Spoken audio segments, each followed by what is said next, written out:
Respected Director General Madam Bakova,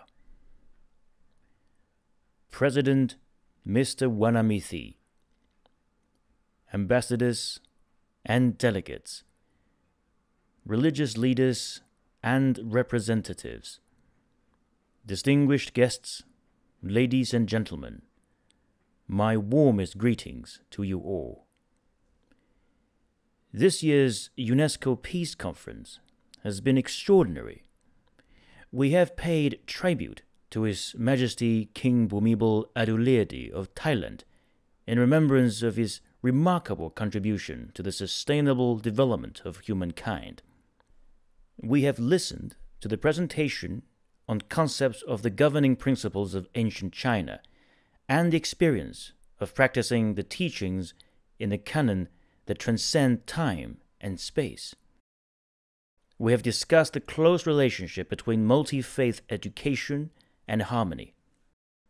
We have studied how to resolve conflicts and promote peace through multi-faith education, as well as the relationship between different faiths and that between faith and the environment.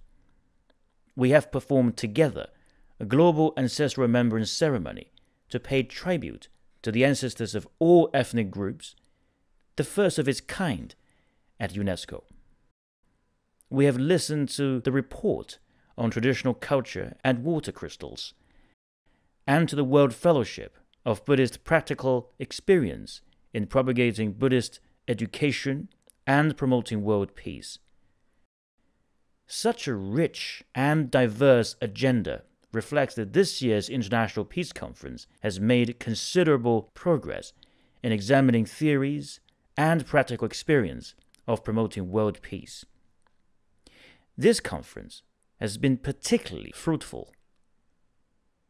Towards the end of the conference, I would like once again to stress the importance of loving all as one entity in religious education.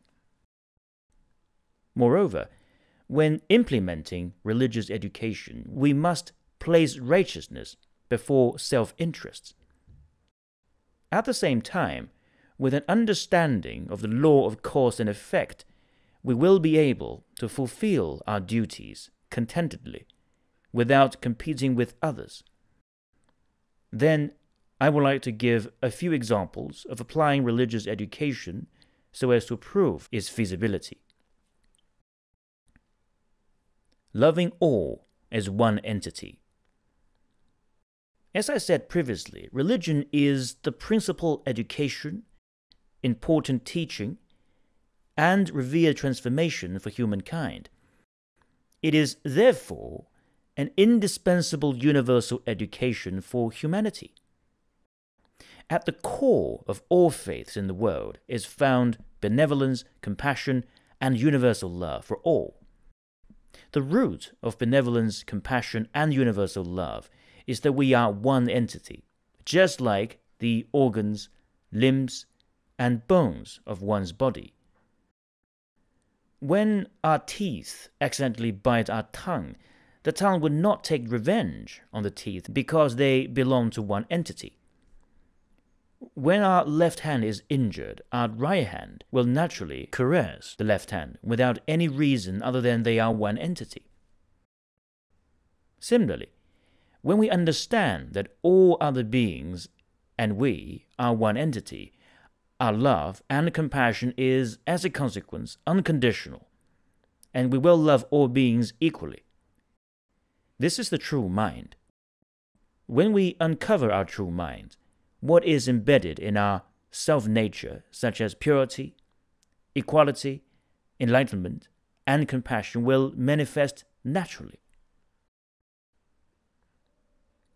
The sacred text of all religions and faiths shares similar records of people who would naturally give a helping hand at the sight of others suffering. As the Chinese saying goes, we feel the same suffering when we see others suffering from hunger. We feel as if we are ourselves drowning when we see others drowning. This sense of compassion is innate in human nature. It is what we call conscience, true mind, and it is also referred to as loving all as one entity, or divine nature. If we can bring forth this conscience, each one of us will become a sage, a person of virtues or noble character. However, our conscience can be easily overwhelmed by materialistic desires. Consequently, we become selfish and can do things that benefit ourselves while harming others. Well, this is why we need religious education to guide people to goodness, to transform their mindset. Religious education consists of the teachings of ethics, morality, causality, and sages. The ultimate goal of religious education is to bring people back to their innate good conscience, to loving all equally as one entity, and to return to the divine nature. At that point, we and the divinity will be as one. We will become a sage and will live in a heaven of utmost purity and goodness. Placing righteousness before self-interest. In practice, to return to loving all as one entity, we must place righteousness before self-interest. The Chinese character yi, or righteousness, means proper behavior that abides by the teachings of ethics, morality, causality, and sages. Selfishness is the root cause of all problems in the world today. Mencius, an ancient Chinese philosopher, clearly saw this problem 2,300 years ago. Mencius once visited King Hui of the Liang state. When the king saw Mencius, the first thing he asked was, "Sir, you have traveled from far to reach here. What benefits and advantages can you bring to our country?" Mencius gave him a very good reply. He said, "Your Majesty, why must you only talk about benefits while there is benevolence and righteousness?" Mencius was unwilling to talk about benefits and advantages. He said, "If the whole nation, from the king to the ordinary people, is pursuing benefits and advantages, the country will be in jeopardy." This is the case not only for a country, but for a family as well. If the husband, the wife, and the children of a family all fight for their own interest, this family will no longer be a family. In a society where people only care for their own interests, but not righteousness, where people go against ethics, morality, the law of causality, and the teachings of the sages for the sake of self-interest, then they will only be friends when there is benefit to be gained. But they will be bitter enemies when their interests are conflicting. They are allies when their interests are aligned. They destroy one another when their interests are in conflict. When in this kind of society, everyone lives in anxiety and misery regardless of being rich or poor, such social ethos will lead to endless disasters. To reverse such a decline, we must restore religious education, cultivate righteous minds, and foster the mentality of placing righteousness before self-interest. Only by placing righteous first and putting self-interest second can we awaken our conscience. Then we will deeply appreciate that only by abiding by ethics and morality can we live with peace of mind, that only by abiding by the law of cause and effect can we change our destinies, and that only by learning from the teachings of the sages can we elevate ourselves spiritually and obtain eternal happiness. Only by doing this can we restore our conscience, our love for all as one entity, and our innate divine nature. fulfilling our duties contentedly without competing with others. Among the 4 types of universal education mentioned above, the education of causality is of particular importance, but it is also an aspect that is most neglected. An old Chinese saying goes, "Good deeds bring about good fortune, and bad deeds result in misfortunes." The law of causality was widely accepted by people in ancient times. However, many people in the modern days are short-sighted and are blinded by profit and desires. They often expect instant results and do not believe in the law of cause and effect. However, the law of cause and effect is the law of nature that governs the working of all things in the universe. It still takes effect even if people do not believe in it. It is not that there is no consequence, but it is just a matter of time for the cause to take effect. Over a sufficient period of time, those who do good deeds and those who do bad deeds will inevitably experience good and bad consequences respectively without exception. For example, everyone wants to have wealth, intelligence and wisdom, good health, and long life. However, we must know the reasons for and methods to gaining all these. A cause requires appropriate conditions to produce the associated result. It is certainly not something that we can obtain by force. The giving of wealth results in gaining wealth. The giving of teachings brings us intelligence and wisdom. The giving of fearlessness rewards us with good health and long life. These constitute the relationship between cause and effect. If we can continue giving and abiding by the teachings, then we are bound to obtain these 3 kinds of good fortune. In regard to wealth, the amount of wealth a person can obtain in this lifetime is closely correlated with the amount of wealth he or she had given away in the current and previous lives. Therefore, destiny does exist. As the Chinese put it, every sip of drink and every bite of food that you take are all predetermined. What is meant to be yours will eventually be yours. What is not meant to be yours will never be yours, no matter how hard you fight for it. Good fortune is obtained by cultivating oneself, and not by winning in competing with others.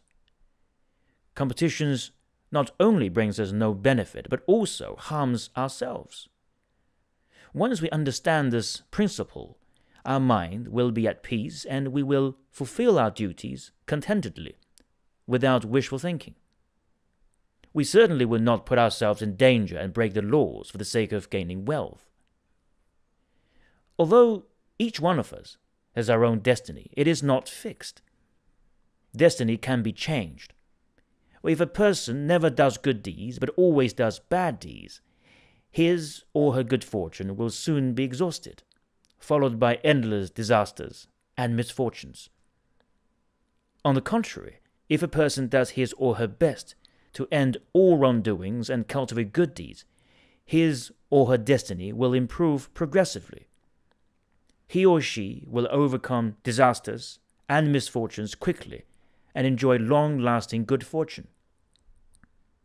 With a clear understanding in the relationship between cause and effect, people will naturally place righteousness before self-interests. It is because they know that being righteous is the cause of good fortune and will naturally attract good fortune, whereas competition and fights are the cause of misery, and they are bound to attract miserable results. There is a story in Chinese history about fulfilling one's duties contentedly without fighting with others. It later became a famous opera. The 6 Feet Lane was produced based on this story to encourage people to practice the virtue of yielding or forbearance. It took place during the reign of Emperor Kangxi of the Qing dynasty in China. The main character was Zhang Ying, a high-ranking mandarin in Beijing at the time. He was always respectful, and cautious when interacting with others and handling matters. One day, his family back in his hometown had a dispute with his neighbor, the Wu family, over the boundary of their houses. Neither side wanted to give in. Even the local official couldn't solve it. So, the head butler of the Zhang family wrote a letter to Zhang Ying to report the matter. However, Zhang Ying only replied with a poem which goes, "Sending a letter over 1,000 miles merely for a war, giving away 3 feet? What harm is there? Standing there tall and steady is still the Great Wall, but the first emperor of the Qing is no longer there." As a result, the Zhang family willingly gave away 3 feet. The Wu family were deeply touched by what the Zhangs had done, and also gave away 3 feet. Therefore, there was a 6-feet lane between the houses of the two families. This is how the opera The 6-Feet Lane came about. After Zhang Ying had passed away, the Zhang family continued to enjoy blessings and produced many talents for generations. Across the Ming and the Qing dynasty of almost 20 generations of the Zhangs, about 1,000 descendants of the Zhang had achieved academic levels of xiucai, who gained a rough equivalent of an undergraduate degree and above, of which 26 were jinshi, who gained a doctorate degree, 89 juren, who gained a master's degree, and over 700 gongsheng, who gained a bachelor degree, and guozijian, students of the Imperial Academy. The Zhang family enjoyed great prosperity. Both Zhang Ying and his son served as a prime minister in the same period and were conferred with special titles by 3 emperors of the Qing dynasty after their death. Descendants of 6 generations were appointed as hanlin, the elite of scholars directly serving emperors. All these achievements were closely related to the Zhang family's traditional practices of fulfilling one's duties contentedly without competing with others, and of cultivating virtues and accumulating merits. This story provides very important morals which resonate well with the theme of this conference. If we choose rivalry, conflict, and war, the human race will suffer from never-ending disasters. If we abandon rivalry, conflict, and war, the human race will enjoy boundless good fortune and joy. This theme is entirely in line with the doctrines of religious education and the law of cause and effect. It is worthwhile to propagate this message widely for the purpose of guiding people to goodness. Success stories in implementing religious education. First, the Education Center of Traditional Culture. I established an Education Center of Traditional Culture in my hometown in 2005 to promote ethical and moral education, the education of the law of causality, and the teachings of the sages to its 48,000 citizens. Within 3 months, we achieved remarkable results. Disputes between mothers-in-law and daughters-in-law were less common, and the families enjoyed greater harmony. Disputes between neighbors virtually disappeared, and the neighborhood restored harmony. The residents no longer left rubbish strewn everywhere, and the whole community became clean and tidy.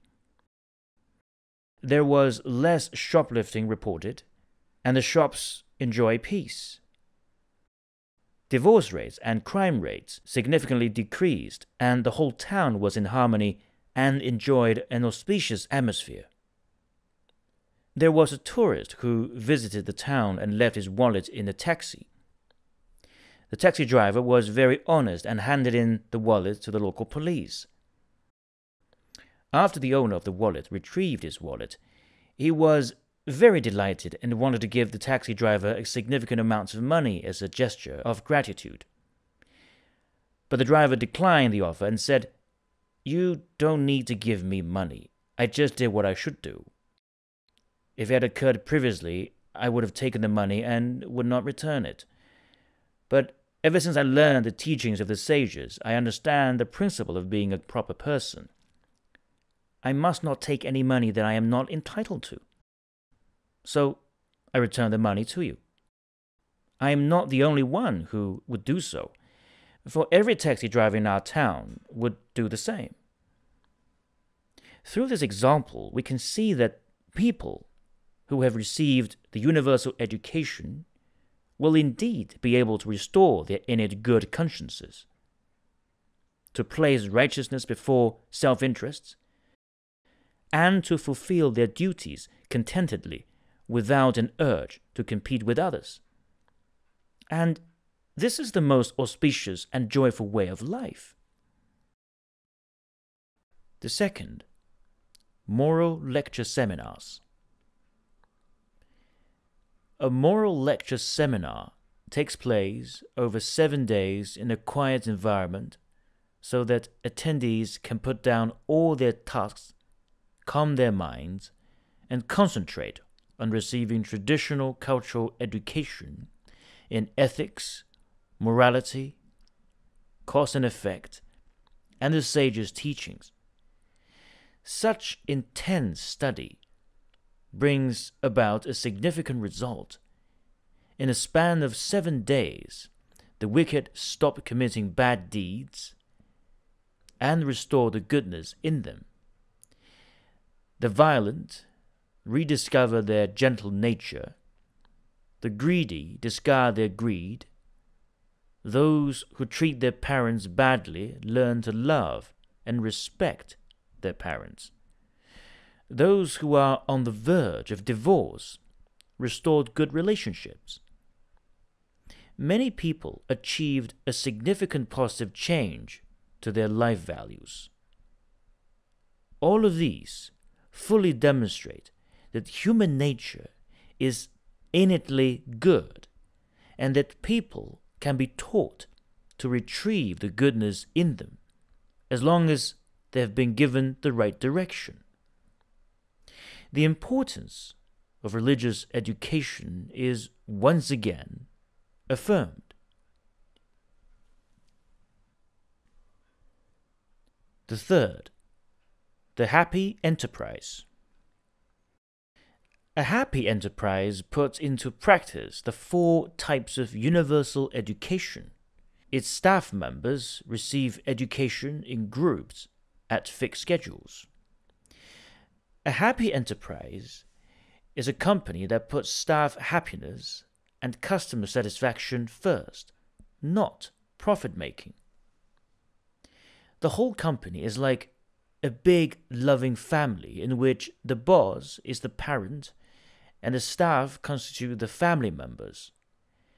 They care for, look after, and cooperate with each other and love all as family. As such, the profit of the company is automatically on the increase even though no one stresses on profit. Many problems pertinent to running the company automatically vanish, even though no one stresses on solving the problems. The fourth, unifying the religious groups in Singapore. In 1999, we brought together the 9 major faiths in Singapore by using Buddhism's 4 all-embracing methods, which in effect are 4 types of methods for handling public relations. 1.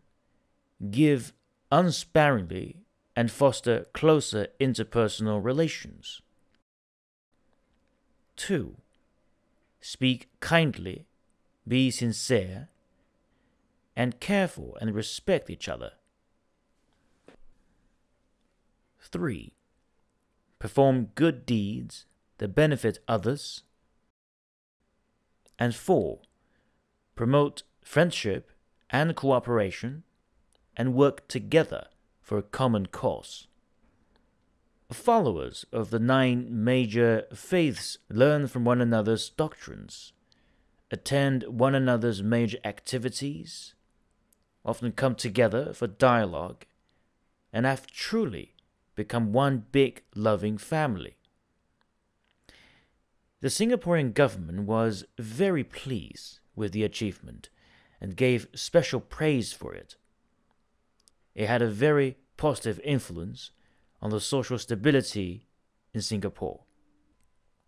The 5th, fostering religious cohesion in Toowoomba.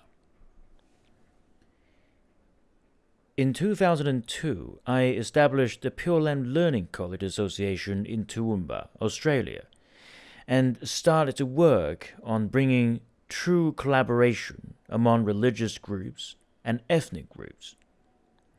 Every Saturday evening, we hold a friendship dinner where delicious vegetarian food is provided. Everyone is welcome to attend for free. Cultural shows are performed during the dinner. Using the friendship dinner as a platform, diverse religious and ethnic groups communicate and learn from one another and strengthen their friendship. In Toowoomba, there are also activities such as the Youth Learning Camp, mutual visits to one another's religious sites, regular forums among religious leaders, and the representatives of different faiths giving talks regularly on their religious doctrines for radio and TV programs. Moreover, the representatives of different faiths in Toowoomba have collaborated with religious representatives from Singapore, Malaysia, Hong Kong, etc., to select 360 excerpts from the most essential teachings from their respective sacred texts and compile them into a set of books titled Scriptures 360 to facilitate learnings for everyone. The religious leaders and local community leaders in Toowoomba decided to join efforts to make Toowoomba the first model city of multicultural harmony in the world. Between 2013 to 2016, the delegates from Toowoomba consecutively reported their achievements in harmony at UNESCO's annual peace conferences.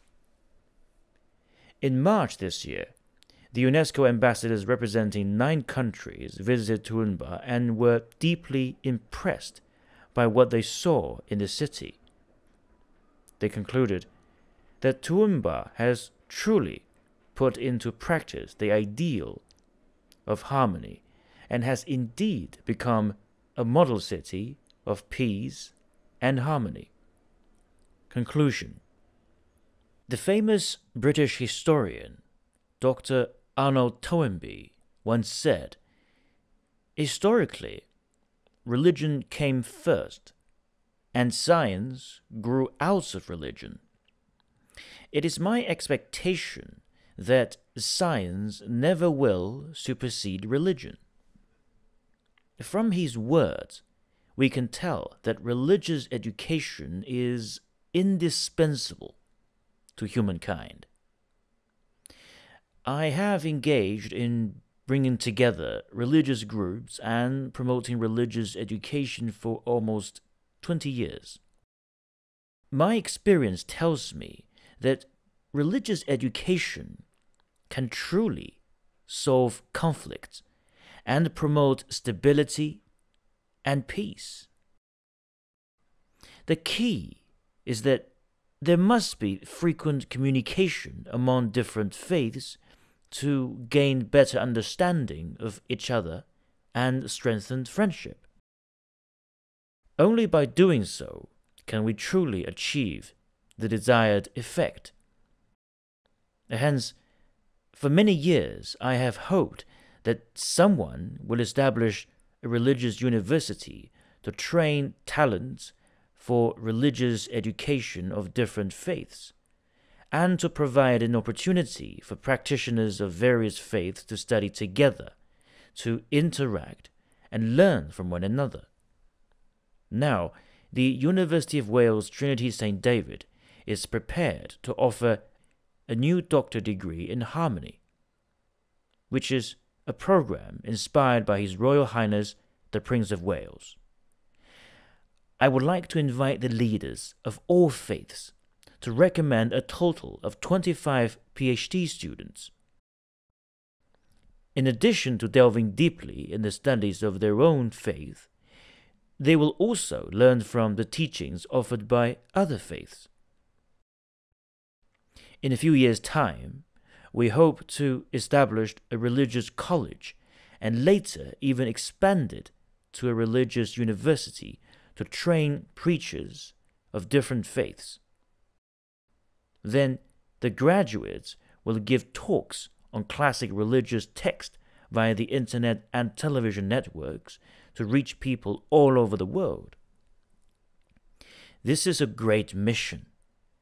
I hope that the younger generation will be able to carry on and propagate the ideals contained in religious education, furthering the unity of true friendship among religious groups to benefit the whole of humanity.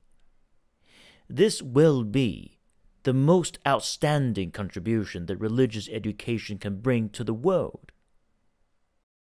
Lastly, I sincerely wish that religious education will spread across the globe and bring about social stability, happiness, and world peace. May peace, good health, auspiciousness be with you always, with the blessings of infinite wisdom and long life. Thank you very much.